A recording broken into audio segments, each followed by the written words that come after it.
Hello, everyone. Welcome to the Wills, Women, and Wealth podcast. I'm Elsa W. Smith, your Maryland estate planning and probate attorney, and I'm thrilled to have you with us today. We're here to empower women who value their health, wealth, and the legacies they're creating.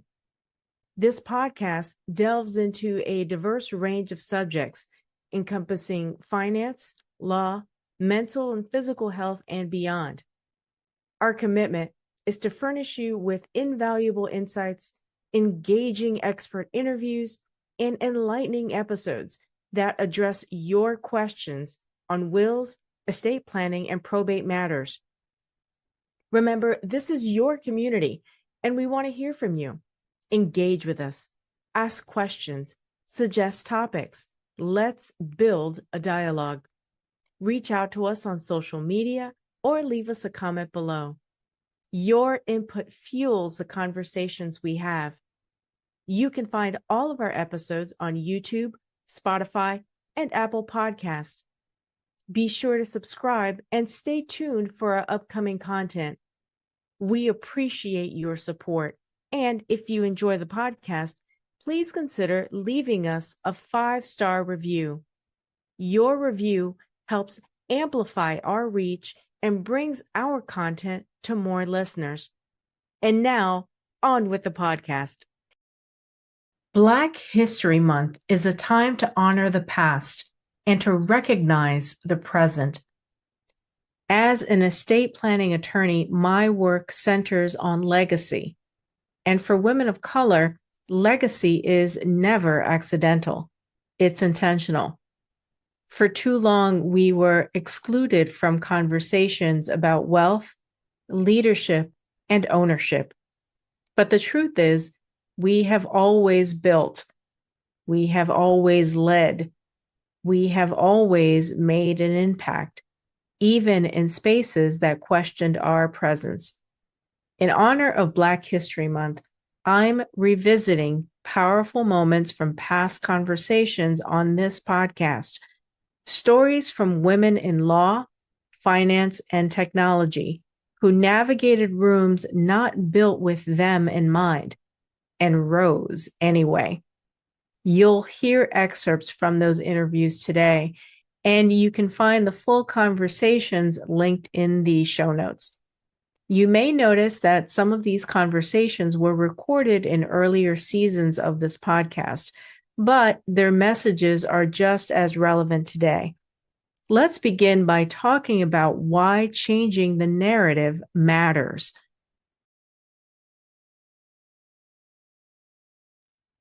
For years, marketing around estate planning has sent women of color one clear message: this isn't for you.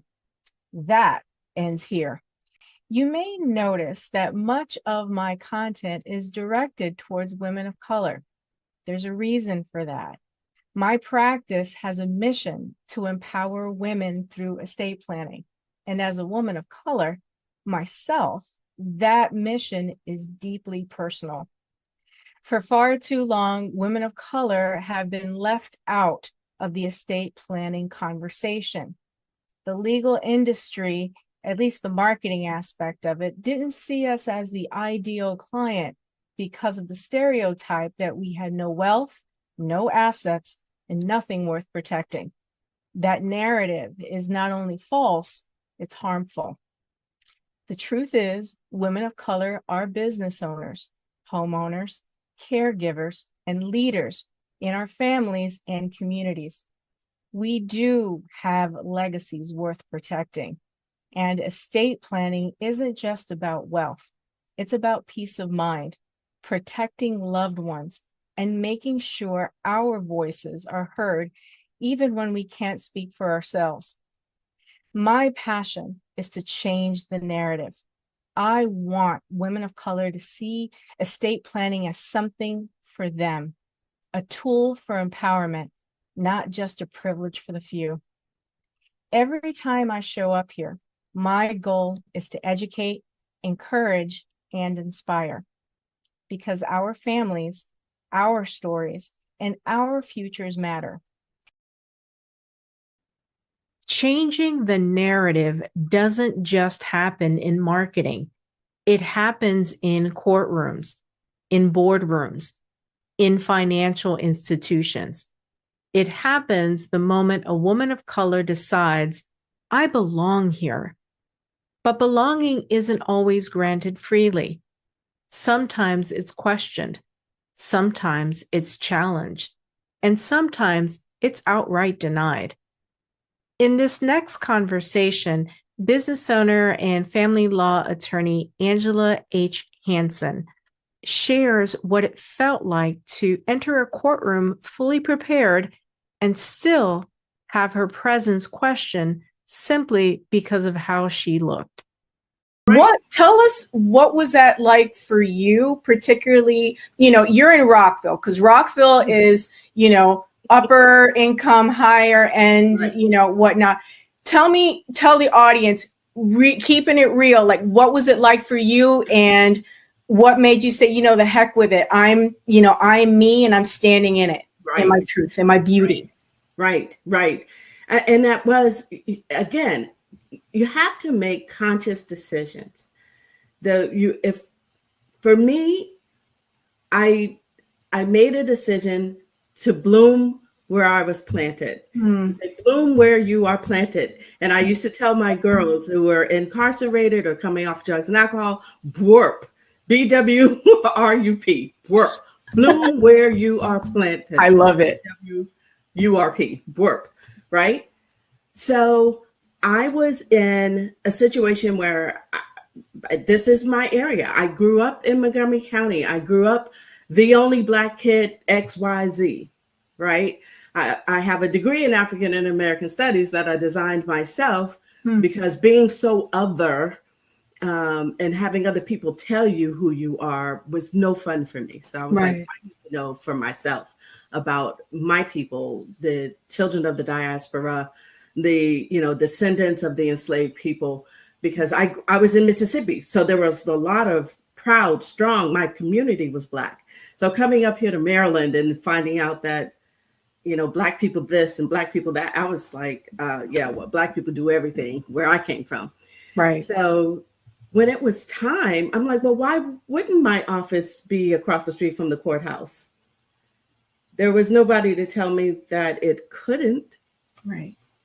And so, but then when I started going to court and I was the defendant every time I walked in. Explain, elucidate that for the audience, please, because as attorneys, we know exactly what you're talking about. In Montgomery County, bless them, I'm obviously well known now, so it doesn't happen. But, when I started, I'd walk into the courtroom, I'd have on this suit.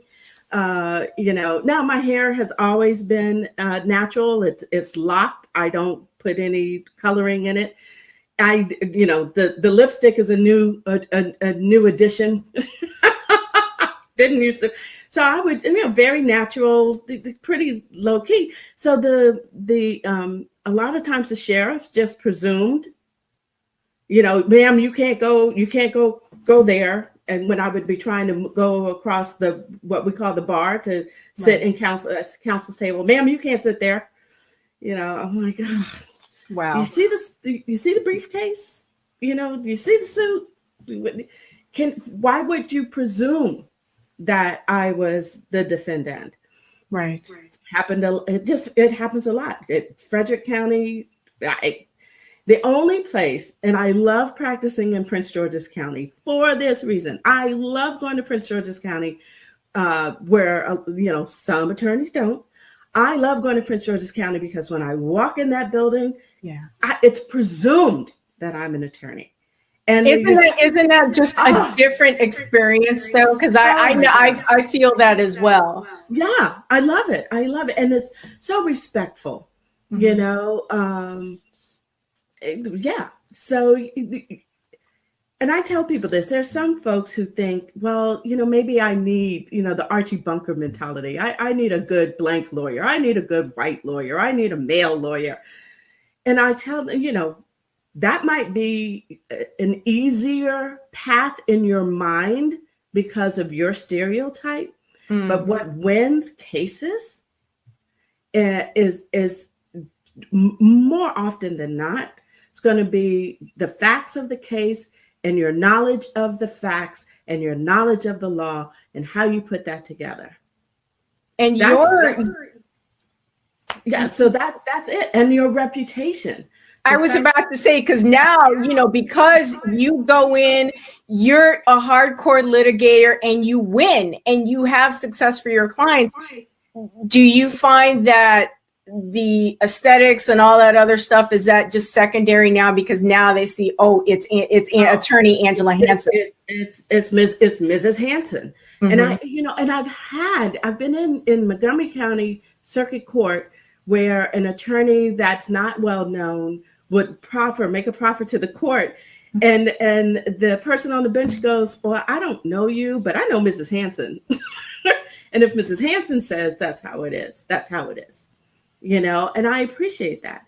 There's a reason why you want a lawyer who is more seasoned, and even though I've only been litigating now for 12 years, but doing that with the background as a minister. Did we mention that I'm a minister? Yes. Who's been ministering in this environment for so long. So when I walked into court as a litigator, they already knew I was a minister because they had seen me, walking in with people before, and it's hysterical. One judge said, Mrs. Hansen, well, you certainly now have all of your bases covered. You're a minister and a lawyer, because most people didn't know that I was a lawyer for the 30 years that I've been out there working in the community, NAACP Parent Council. And wow, it didn't come up. There's something powerful about that story, because what wins, as she said, isn't a stereotype. It's knowledge, it's preparation, it's reputation. And yet, many professional women of color still face the same silent question when they enter a room. Am I supposed to be here? That question shows up in law. It shows up in finance. It shows up in corporate America. In this next clip, you'll hear from financial advisor Sharon Fletcher, who shares the obstacles she faced and how rejection became redirection. Tell us about like a couple of the obstacles that you faced on the road to being, what you are today, a successful financial advisor, because, as all women who, particularly women who are professionals and have reached a certain level of success, we have a testimony, and there is no testimony without a test, as I always say, right? So what are some of yours? Oh my, that's such an amazing question. I think I'll go back and maybe look at the financial services industry, because the industry is such that it's all dominated by white men, yes. Right? And then here you are as a Black person, a Black woman as well. And I'm like little petite Black woman going for the bigger things that most of the time the Caucasians are going after. And so sometimes it feels lonely, as in, am I even in the right place? And there were times when I was bypassed for certain promotions, and I knew it had to do with my color, because they were uncomfortable putting somebody in such a high position because of the fact that they are used to seeing a certain kind of people in that space. And I remember that day I was just crying out to the Lord. I was like, I don't even understand why this happened, but not knowing the Lord was calling me in a whole different direction. So whenever we sometimes get a no, we shouldn't look at it as a rejection, but actually a redirection. Because if that didn't happen, I love that. I would not have even looked outside of my work field and say, I think I can start my own business. And so here I am, on a 1099 with Northwestern Mutual as an independent financial advisor, and I get to build my practice the way I want to build it. So some of the obstacles definitely being that only one, that person of color, as you walk in the room and you realize, okay, there's nobody here that looks like me. I want that to change. Because even as a financial advisor now, I have noticed there aren't many women of color in this space. Interesting. And I'm thinking, if you think about it, most of us want to work with others that look like us. And that means we need more people that look like us in this space, right? And one thing I feel the Lord say to me, when you walk into a room, don't even think about the fact that your color is different. Think of who you are in Christ.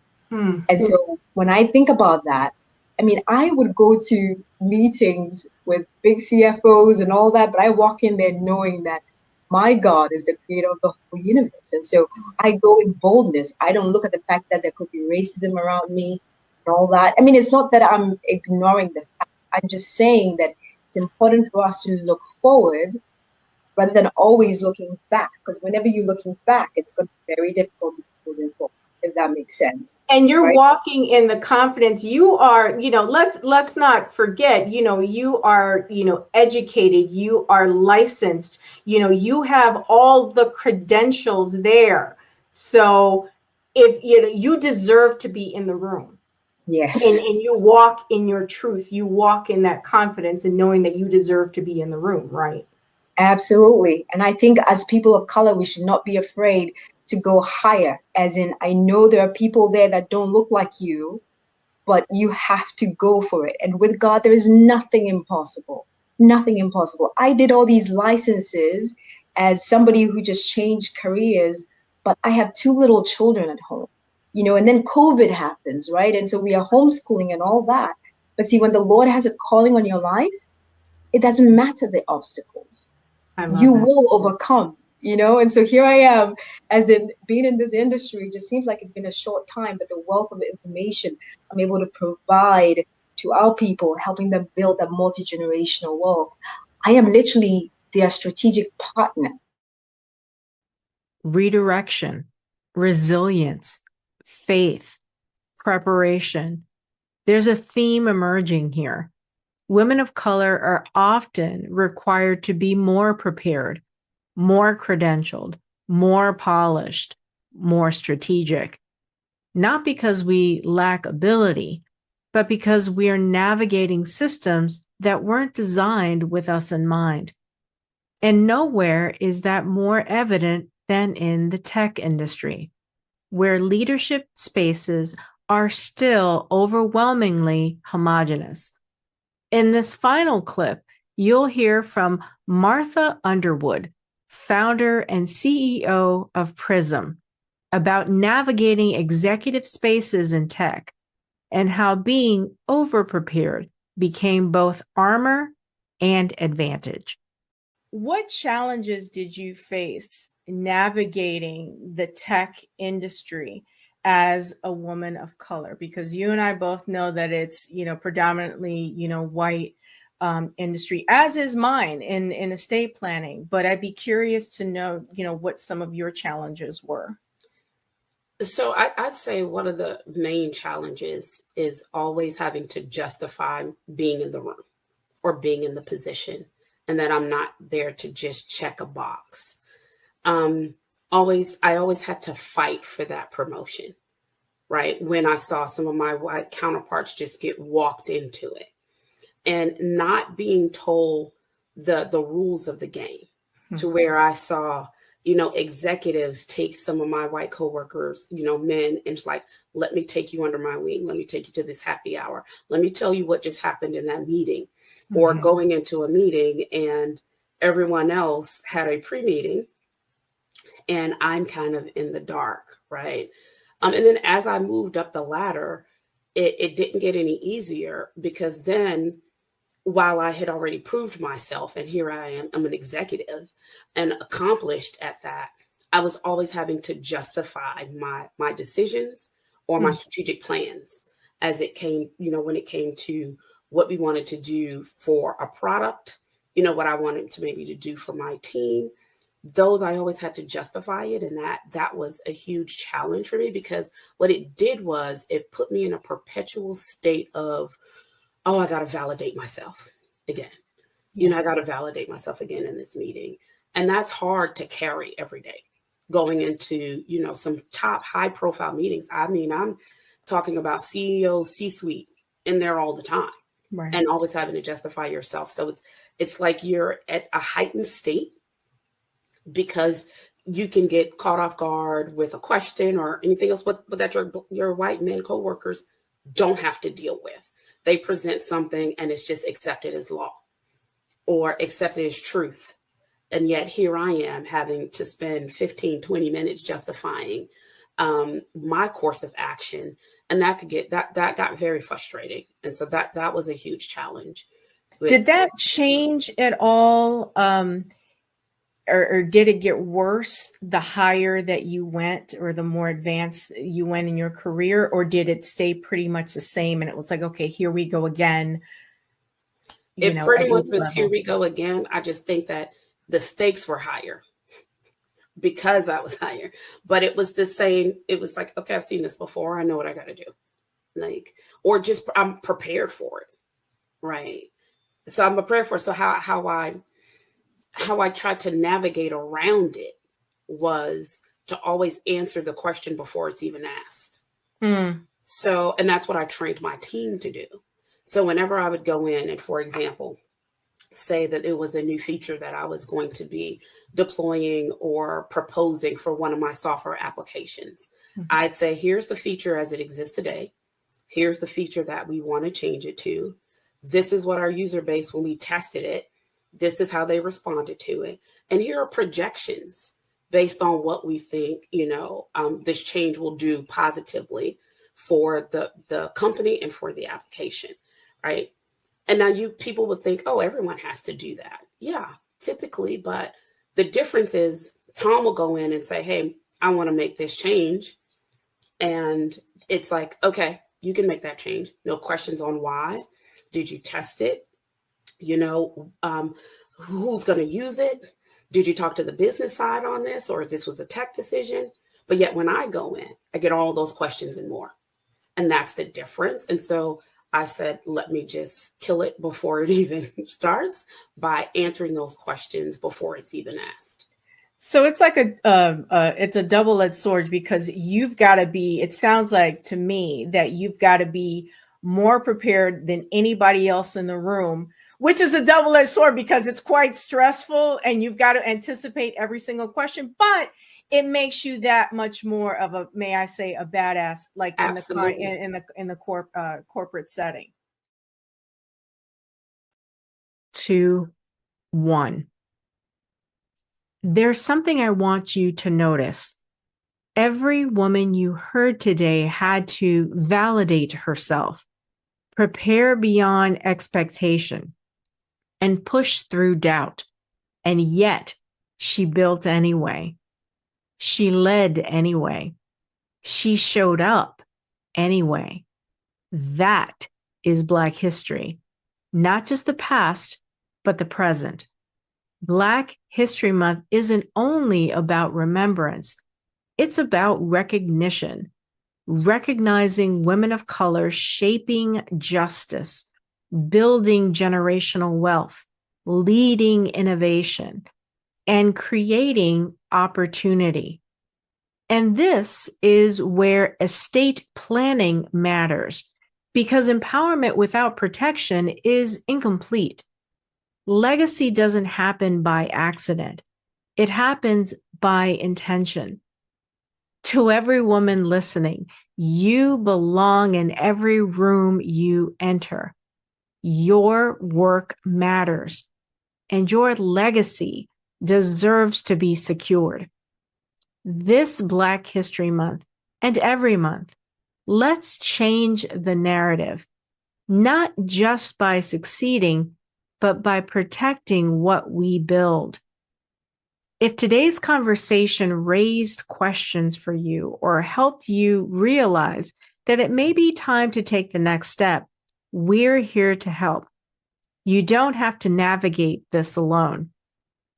I'm Elsa W. Smith, your Maryland estate planning attorney, and thank you so much for joining me today. You've been listening to the Wills, Women, and Wealth podcast. Today's episode is a special edition for Black History Month, Changing the Narrative, Women of Color, Power, and Legacy. If you found this episode helpful, share it with someone you care about, because one of the greatest gifts you can give your family is peace of mind. Thoughtful planning today can make all the difference tomorrow. Until next time, stay informed, stay empowered, and take control of your legacy.